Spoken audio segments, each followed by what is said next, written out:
une petite présentation taxonomique du poisson. Donc, l'agneau riro, c'est un poisson téléostéen, donc appartenant à la famille des cyprinidés, donc caractérisé par une bouche oblique, avec un léger prognatisme supérieur, donc la présence de barbillons, la présence de 5 à donc 7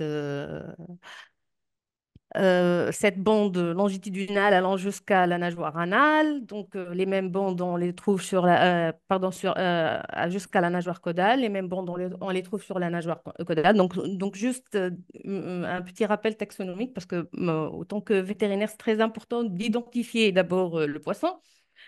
Donc, c'est un poisson d'eau douce. Originaire de l'Inde et du Bangladesh, c'est un poisson omnivore, donc vivant dans les eaux chaudes. Donc, ce sont des informations biologiques, mais qui servent essentiellement donc, à bien maîtriser et bien connaître les paramètres de l'élevage. On va s'en servir après, donc on verra après. Donc, on ne va pas détailler, mais juste, il faut toujours avoir une idée sur la taxonomie, la biologie du poisson pour bien donc maîtriser son élevage. Donc, un peu d'historique. Le poisson zèbre est utilisé dans les recherches biologiques. Ça a été déjà bien détaillé depuis ce matin. Donc, depuis les années 70, c'était le fameux Georges Streisinger, donc, qui a mis en valeur l'importance de ce poisson dans les recherches, notamment en médecine humaine, donc dans les études des maladies régénératives du cœur, les études de troubles squelettiques et l'évolution de ces études au fil des années. Donc, c'est beaucoup développé, notamment à partir des années 2008-2007. Donc, on voit en rouge l'utilisation de ce poisson dans les maladies cardiovasculaires, mais également en cancérologie. Donc, c'est votre domaine. J'ai pas d'autres plus à vous ajouter, juste pour le mettre en valeur. Mais également, c'est un poisson qui est donc utilisé également pour la recherche sur les maladies des poissons de production, donc la production aquacole, notamment la famille des céprinidés et d'autres familles telles que donc, les salmonidés. Donc, plusieurs maladies qui touchent ces poissons donc, sont explorées à travers donc, des recherches à travers le Danio Riro. Et donc, voilà. Et vu que ces maladies, donc, d'une part, l'importance de ces maladies par rapport aux résultats de l'expérimentation et à l'état du poisson zèbre. Donc, ils sont très importants et peuvent interférer surtout avec les lésions que vous cherchez, vous, en laboratoire, donc les effets des médicaments ou bien les effets des maladies, etc., peuvent interférer avec quelques lésions qu'on va donc pas tout développer, mais un petit, donc, moi, je vais dire pas vraiment un rappel, mais un petit briefing sur ces lésions. Mais pour commencer, je voulais juste euh, introduire par une petite généralité que c'est que le poisson, comme tout être donc, vivant, euh, est influencé par son environnement, par les agents pathogènes et par lui-même. Donc, dès qu'on a un déséquilibre entre ces trois donc, grandes parties, on va avoir donc évolution de pathologies, notamment des pathologies virales, bactériennes, parasitaires et fongiques, et également des pathologies liées à l'environnement. Et pour les poissons de laboratoire, je vais m'attarder un peu sur le stress qu'ils subissent. Et donc, tout ce que vous pouvez leur faire avec vos manipulations. Donc, tout ça, c'est un facteur très favorisant pour le développement des pathologies. Donc, on va commencer par les maladies virales. Et donc, mis à part le chapitre 2 et le chapitre 3 du Code sanitaire des animaux aquatiques publié par l'Organisme mondial de la santé donc, animale, donc, presque les maladies à déclaration obligatoire ou bien quand on parle de maladies notifiables sont donc des maladies virales. Et la sensibilité du poisson zèbre dans son milieu naturel par rapport à ces maladies n'est pas vraiment mise en évidence d'une façon très claire. Vu que au laboratoire, c'est certes, il est infecté, il développe des symptômes, mais est-ce que le poisson zèbre en lui-même peut être, j'ai entendu Monsieur Nassim tout à l'heure parler de s'approvisionner de poissons zèbres à partir de milieux naturels. Donc, est-ce que c'est faisable? Est-ce qu'on peut être sûr qu'on va avoir un poisson exempt de ces maladies? Donc là, c'est un petit rappel des maladies. Donc le poisson zèbre, on a un manque d'informations et la sensibilité du poisson zèbre à quelques virus a été explorée, notamment vis-à-vis au nodavirus. Donc le poisson zèbre est utilisé comme modèle pour ces maladies. Il s'agit d'un bêta-nodavirus qui cause des mortalités très importantes dans les élevages aquacoles, notamment chez le loup marin. C'est une espèce très élevée en Tunisie et qui cause des lésions sur le plan histologique, des vacuolisations des cellules nerveuses, au niveau de la rétine et du système nerveux d'une façon générale, on va avoir un aspect spongiforme au niveau de l'encéphale et de la rétine. Donc, tout en assistant à vos présentations, la majorité des cas, des explorations chez le poisson zèbre visaient surtout le système nerveux.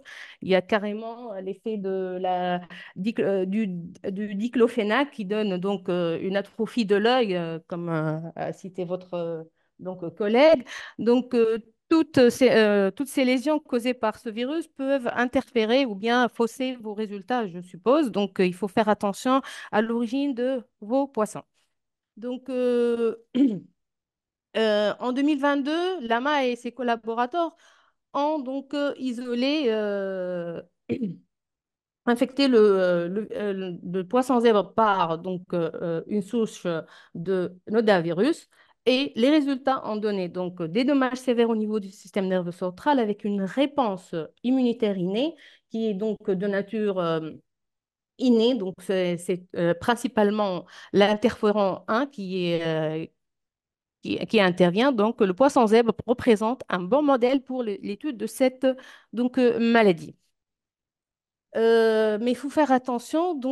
Une autre variété de nodavirus appartenant à un autre genre, les alpha-nodavirus, ont été isolés dans la nature, et ont causé des mortalités très importantes avec une répartition très importante du virus dans tout le corps du poisson. Donc, vous voyez, dans l'œil, le cerveau, le thymus, avec les ovaires surtout.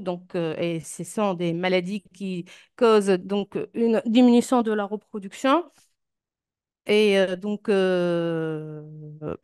diminution de la performance de l'élevage, s'il s'agit d'une plateforme d'élevage pour approvisionner les autres laboratoires. Et ça cause des lésions de vacuolisation au niveau des différents organes, notamment au niveau des ovaires, des muscles, des bronchies et du thymus.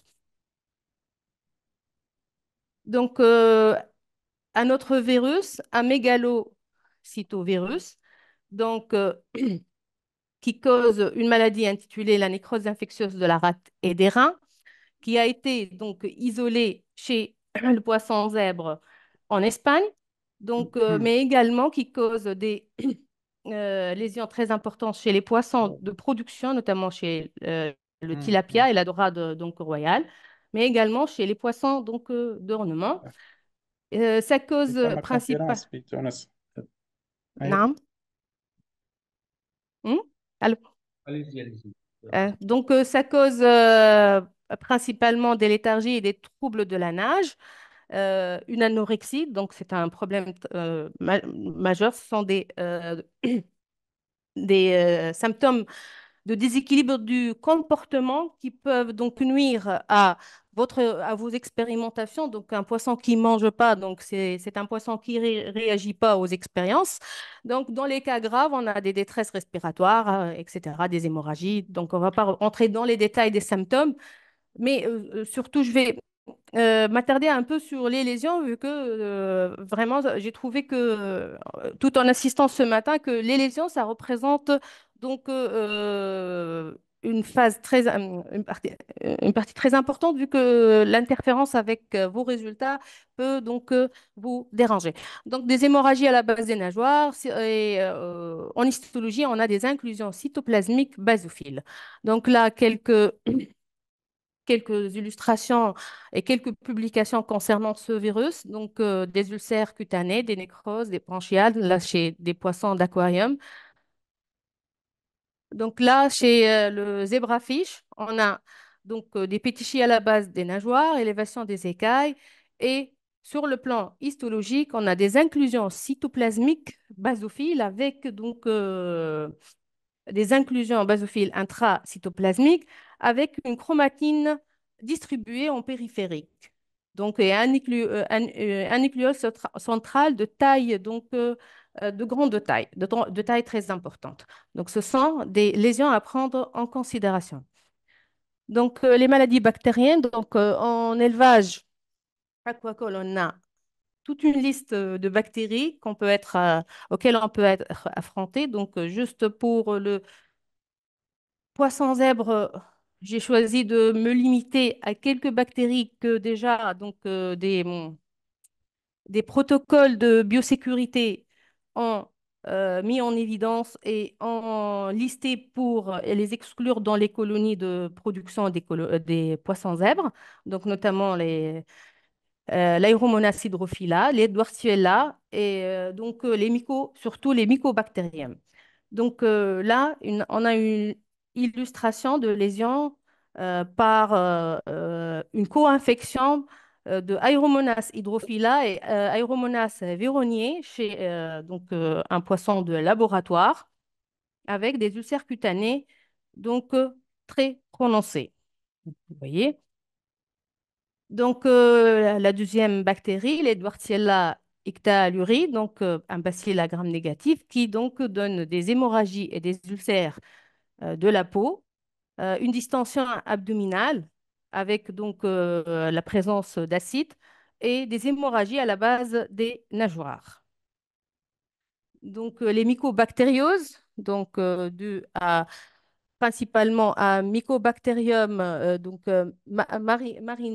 marinum ou bien chéloné.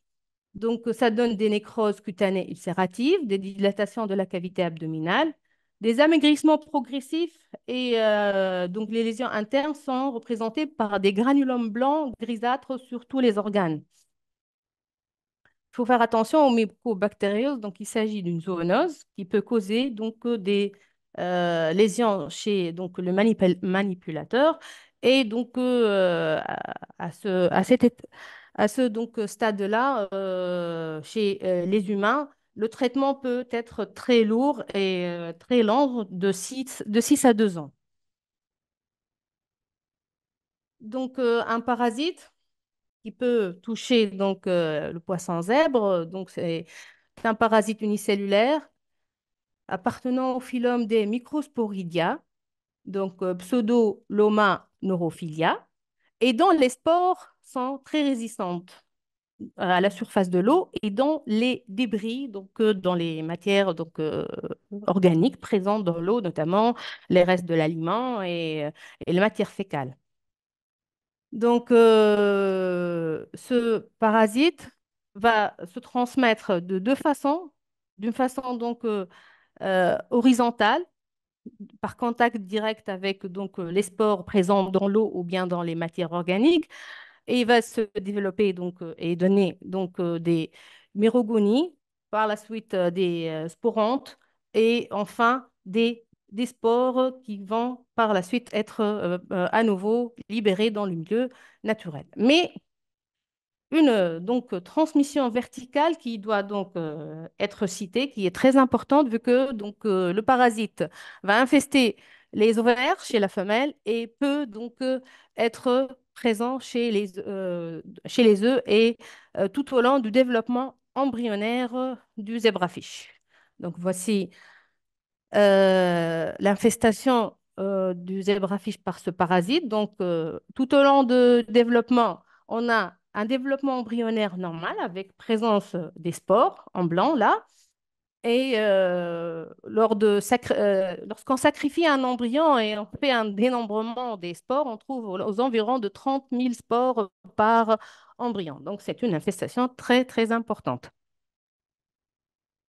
Le développement de cette pathologie chez la larve, donc vous voyez la dissémination générale du parasite dans tout le corps de l'animal, que ce soit chez la larve ou bien chez l'animal adulte.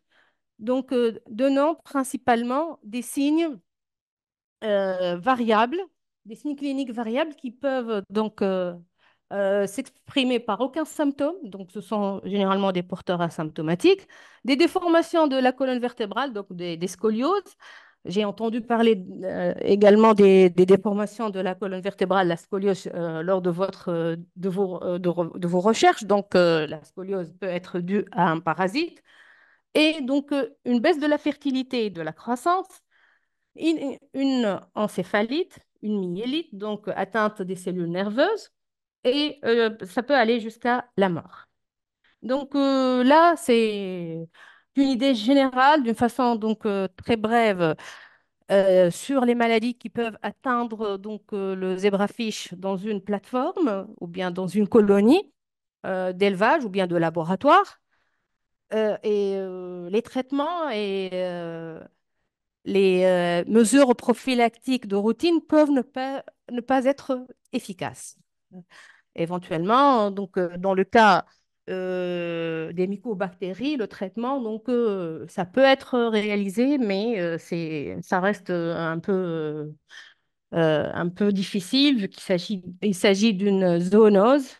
Euh, Déjà, ça fait partie des maladies à déclaration obligatoire chez les animaux supérieurs. Bon, c'est vrai qu'elle n'est pas présente, elle n'est pas listée sur la liste des animaux aquatiques, mais ça reste un peu difficile d'utiliser des antibiotiques pour traiter des poissons, même si ce n'est pas destiné à la consommation humaine. Mais le problème, c'est que ça peut créer des phénomènes d'antibiorésistance et ça peut causer des infections très graves chez les manipulateurs en aquariophilie. Donc, c'est pour ça que donc, la meilleure solution, c'est la biosécurité. Donc, je vais présenter quelques généralités concernant la biosécurité en aquaculture. D'une façon générale, la biosécurité est représentée par un ensemble de mesures scientifiques standards qui sont adaptées pour exclure les agents pathogènes des environnements de culture et des hôtes. Et plus largement, donc, ils vont limiter leur propagation. Ils vont limiter la propagation de ces agents pathogènes. Donc, pour les animaux aquatiques, d'une façon générale, donc, l'Organisation mondiale de la santé animale a consacré tout un chapitre, donc le chapitre 4 de son code aquatique. Donc, pour la sécurité, on parle de biosécurité ou bien de sécurité biologique, pour la sécurité biologique dans les établissements d'aquaculture.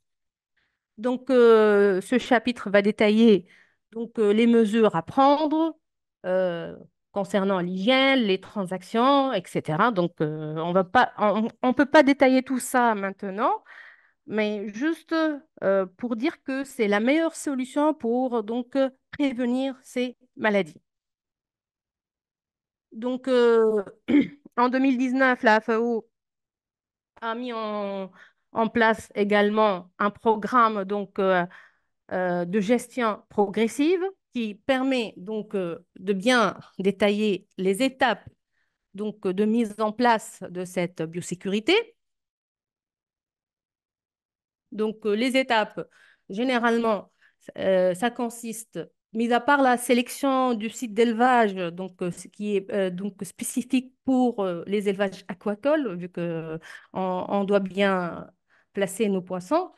Mais pour les laboratoires, on n'a pas de problème pour le site d'élevage, bien qu'on peut parler de plans, de salles ou bien des aquariums, etc.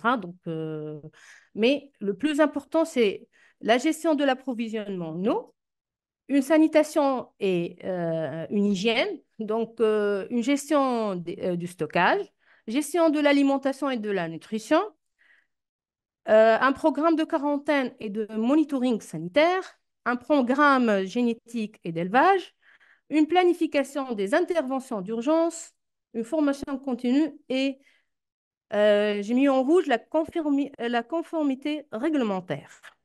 Donc, je vais m'attarder sur cette conformité réglementaire, vu qu'en Tunisie, on a une réglementation en vigueur qui est l'arrêté du ministre de l'Agriculture, des ressources hydrauliques et de la pêche du 31 juillet 2017 relatif aux conditions sanitaires applicables aux espèces aquatiques d'élevage.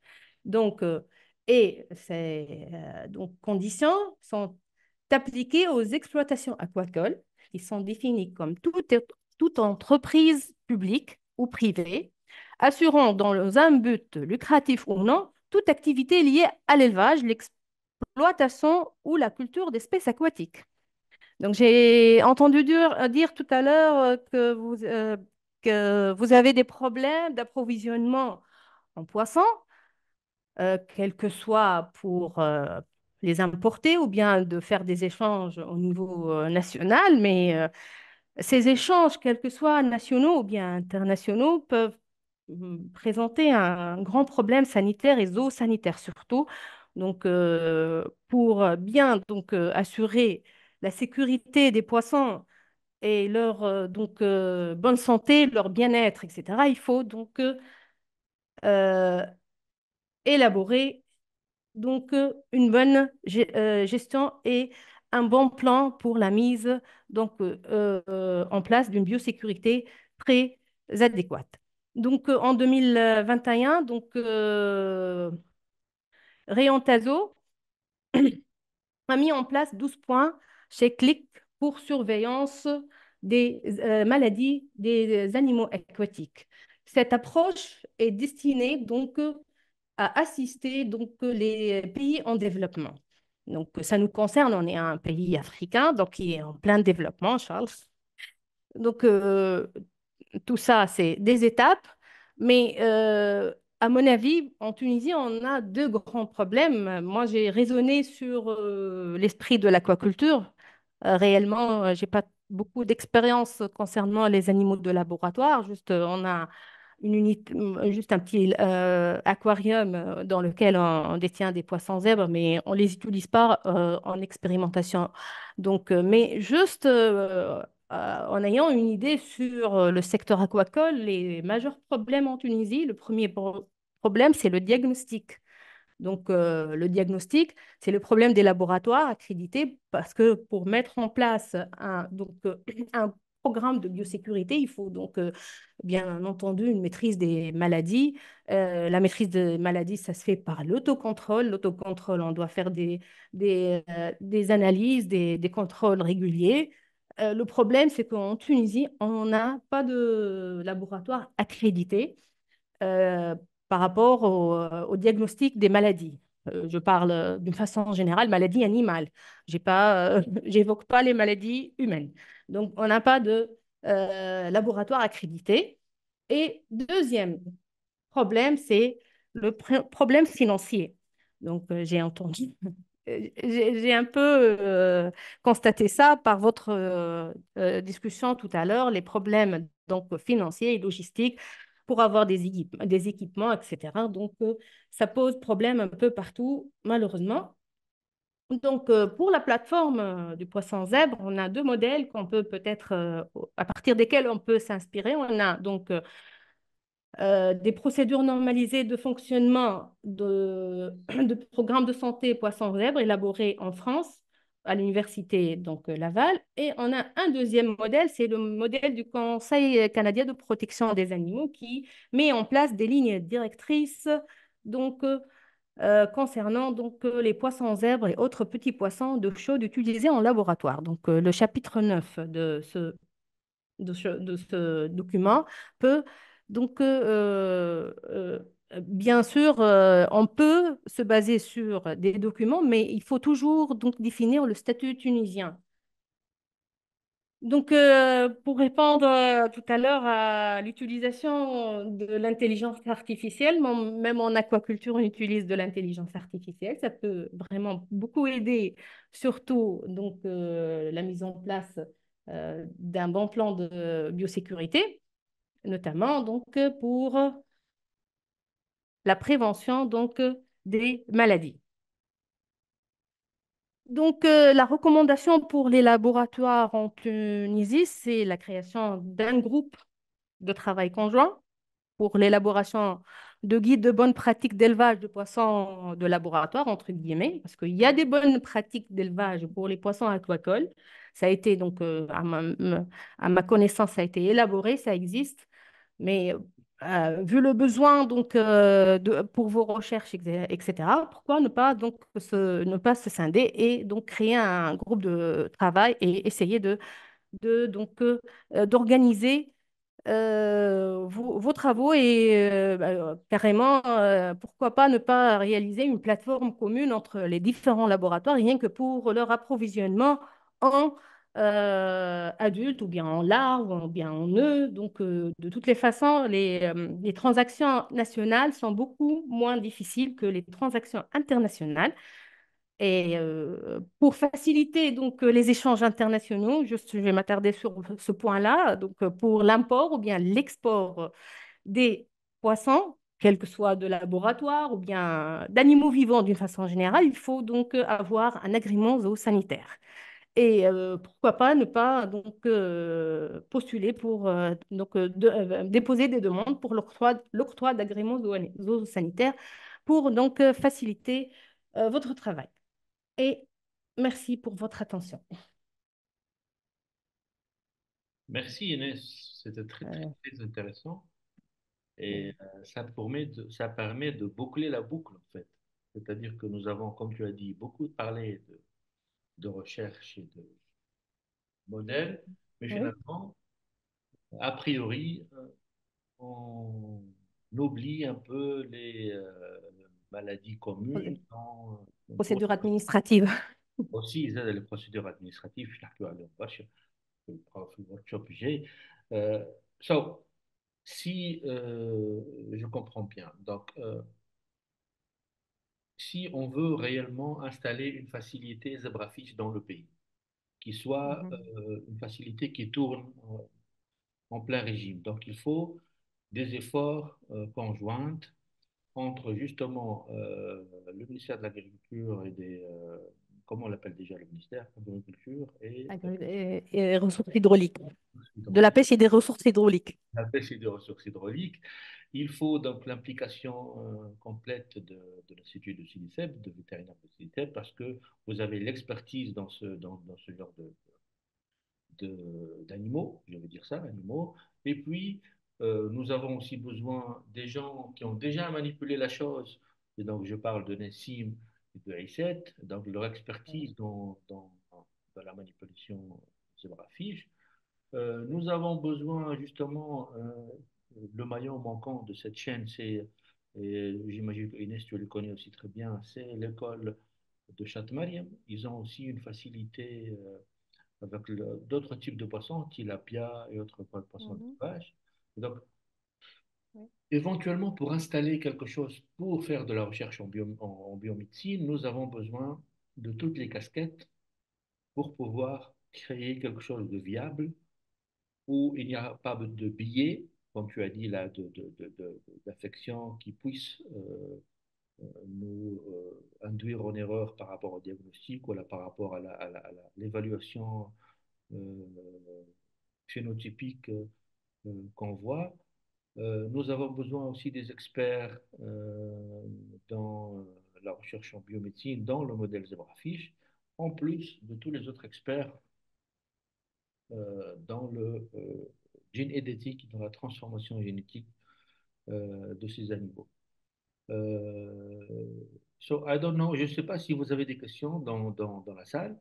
Euh, Avant de peut-être finir en introduisant justement le billet, enfin le billet. introduisons le workshop de l'année prochaine. Est-ce que vous avez des questions, by the way? Euh, vous m'entendez? Yes. Euh, Oui. bon, c'est pas une question, c'est juste. Bon, j'ai peut-être une question aussi, mais d'abord une clarification par rapport Mhm. aux expérimentations qu'on fait. On a fait au moins dans la période que j'étais en Tunisie. Si on fait un test de toxicité, il y a des conditions déjà. Il y a pas, on ne fait pas un test de toxicité.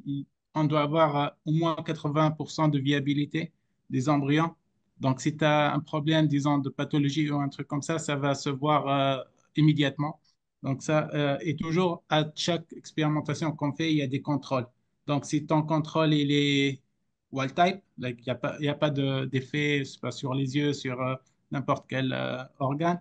Donc, si tu vois un effet sur les traités, donc ça vient plutôt de traitement, c'est pas un truc like juste pathologie, un truc. Donc, on fait attention à ce truc de choses. Et en plus, il y a les tests statistiques qui te donnent une bonne idée sur la qualité de ton expérimentation. Donc, ça, d'une part. D'autre part, j'ai entendu que vous avez des poissons euh, à l'Institut vétérinaire, à l'école vétérinaire. Oui, Donc, un petit ouais, aquarium, mais on que n'arrive vous, pas à réaliser la reproduction là. Ben, je ne sais pas pourquoi ils se voilà. reproduisent pas. Voilà, donc on a un peu le même problème en quelque sorte. Oui. Euh, et bon, parfois, parfois on peut l'expliquer, parfois on peut pas l'expliquer, mais ça c'est trop technique. Oui. C'est pas le problème aujourd'hui. Euh, Oui. Mhm. et une autre question, les Oui. poissons que vous avez, c'est de la lignée AB qui vient de European Zebrafish Resource Center ou ZIRC ou Tübingen ou c'est juste des Euh, wild type? Réellement, ce sont des poissons qui nous ont été donc transférés après un départ de notre collègue. Donc, j'ai pas Ah. l'origine. Je vais demander et je vous informerai. Non, Donc, je te garantis que l'origine, bon, je dirais à 100%, c'est aquariophilie quelque part en Tunisie. Et parce que c'est pas possible de les importer. Et j'avais l'occasion de les amener plusieurs fois en Tunisie, mais je voulais pas prendre le risque d'avoir des problèmes au niveau les douanes. des douanes. Oui. Mais Ouais, c'est tout à fait. on peut amener des embryons facilement à stade embryon et il suffit de les élever. Je peux vous envoyer des embryons, il n'y a pas de problème. Des lignées AB, des lignées transgéniques, whatever, le poisson que vous voulez. Mais le problème, c'est après, il faut les maintenir. C'est pas trop difficile, mais il faut les maintenir et surtout, il faut les faire passer à partir de la douane. Si vous trouvez la solution, je peux vous envoyer les poissons que vous voulez. Toute façon, c'est pas que c'est que je veux ou je veux pas. En fait, c'est un principe. Donc, il y a tout un protocole. Donc, pourquoi ne pas passer par la certification de toutes les façons? Je sais que ça prend un peu plus de temps, mais ça, Le but, Non, ça c'est une bonne garantit idée. une certaine. Donc, ça nous fournit une certaine garantie au moins. Mhm. Même si on est sûr, bon, on va dire qu'on est sûr qu'ils sont exempts, ils sont indemnes, etc. Mais la certification, donc pas ne pas demander la certification, c'est tout. Je suis tout à fait d'accord. absolument. Oui. Et là, D'accord. c'est juste une petite discussion par rapport, comme j'ai dit tout à l'heure, c'est comment installer quelque chose de durable. Ce n'est pas pour faire une single experimentation, ce n'est pas ça le but. Le Mhm. but, c'est comment, how to run a facility, a core facility in a smooth way and that could continue for all Tunisia and even Africa. You see what I mean? So this is the main option. Just, I have to shift a bit to English actually because we have Tom and Vincenzo and other people with us. So this wonderful journey, wonderful webinar was, among other things, to introduce the need for such facility in Tunisia and the need of such facility in Africa. Of course, there is problems. Of course, there is misunderstanding. Of course, there is something very actually funny to see for me as Muhammad coming from Europe and being in Tunisia like since I would say 3 years that people in Tunisia don't know a lot about their own country. I mean, we don't know what people in Medellin do. We don't know what people in Sousse do. We don't know what people in Sfax do. We don't know what people in Tunis do. Even between, for example, Institut Pasteur or CDC, people don't really know what other scientists do. So the idea is to clusterize all this and to synergize all this. So to work together to establish something running fast and running smoothly. Et que ce soit par le biais de la certification comme Madame Inès a dit, que ce soit par le biais de l'expertise scientifique, que ce soit par le biais de collaboration internationale, que ce soit par le biais de la surtout collaboration nationale. Tout ça est indispensable pour créer cette facilité. Et c'est dans ce cadre-là qu'on va essayer l'année prochaine, Inch'Allah, comme on dit, de faire ou to run, how to say to run, de faire un workshop international où il y aura, comme aujourd'hui, des conférences, mais où aussi on va essayer de faire des workshops pratiques. So we will try to run this kind of workshop next year using wild type fish, using even other fish. We are not necessarily talking about zebrafish as a, I mean, the idea, for example, is to master the injection. So we can try other eggs. It could be tilapia. It could be something already established.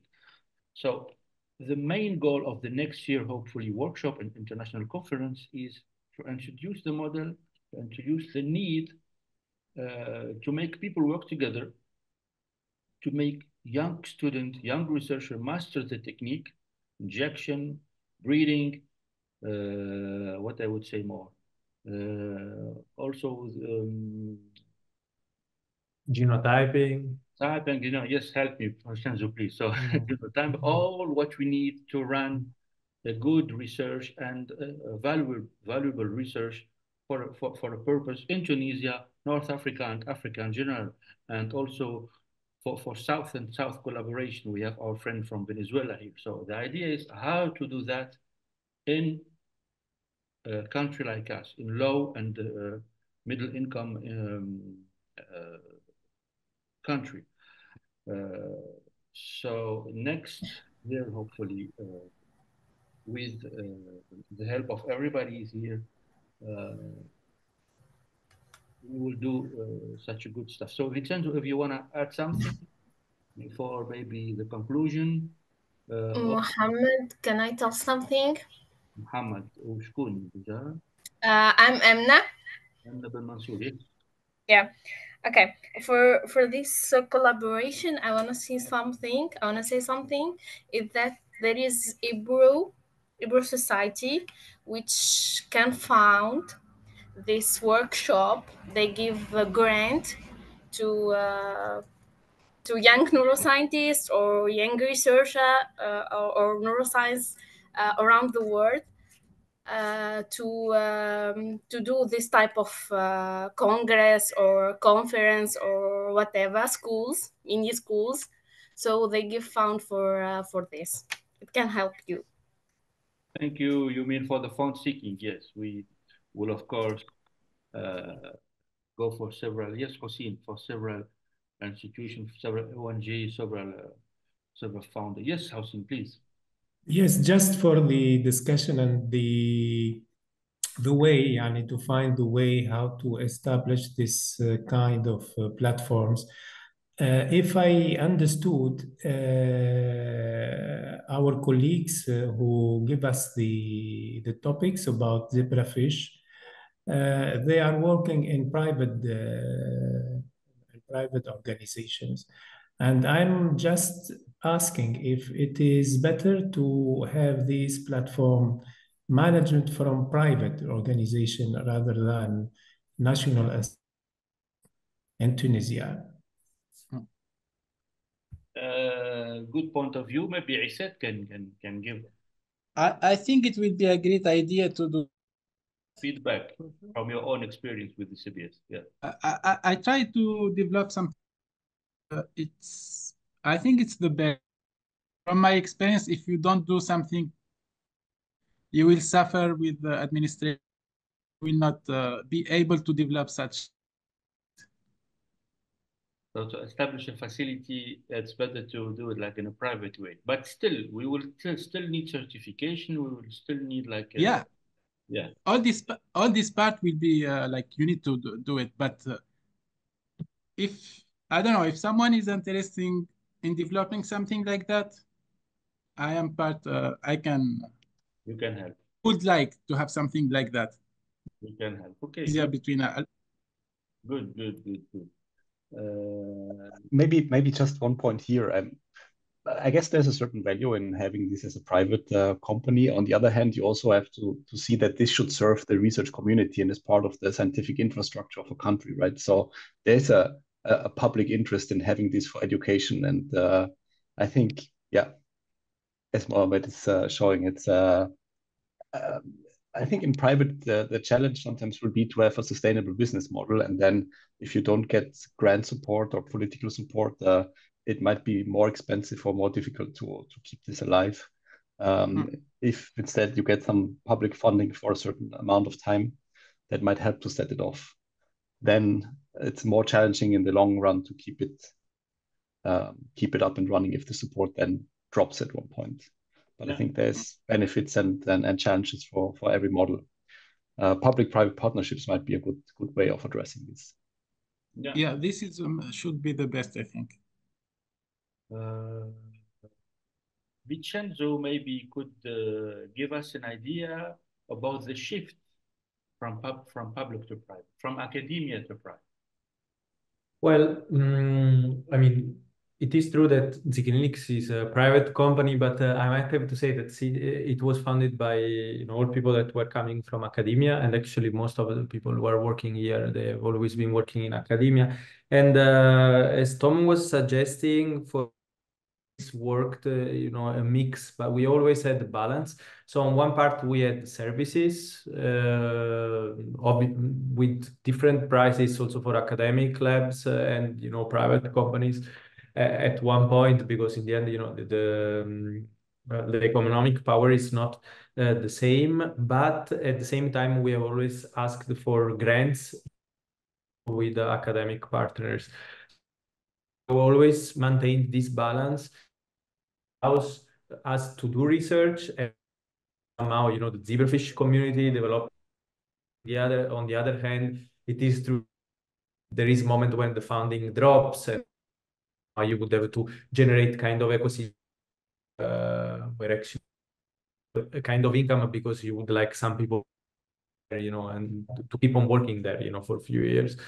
So I guess that it is tough, I might have to say, but it is doable to have like half like balanced approach, let's say.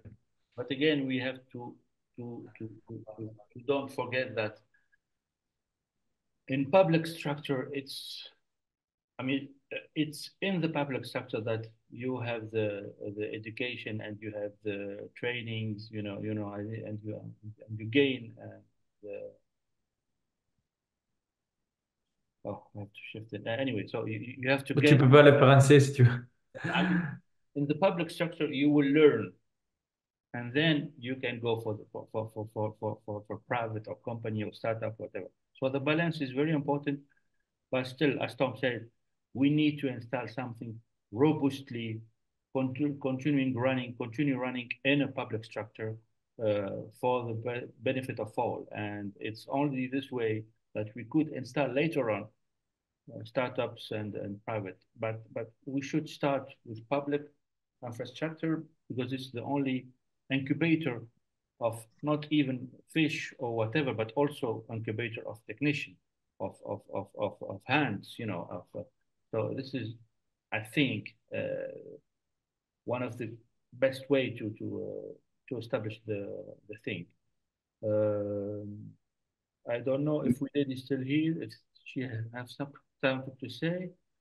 But just to announce that hopefully next year we will run this 1 week conference and workshop trying to deal with the zebrafish model, gene editing, and modeling disease. We will do our best all of us to establish pilot experimentation in order to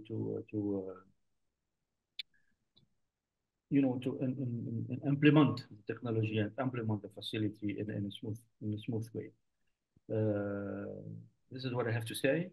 I want to thank all of you for your involvement. It was a long journey, and now it's like about 4.5 in Tunis time. So it was a long journey, and thank you very much, all of you. Hope to see you soon, and we will keep in touch soon, actually, to start the procedure for the workshop and the conference. And for all the rest, you have my address. You have the address of people here, and hope to see you soon in another life. How was the name of the artist? This month, in another life. Yes. Thank you very much, and cheers. Thank you. Thank you all. Thank you Cheers. again. Thank you. Bye bye. It was great. Bye. Bye bye. Bye. Thank you. Bye.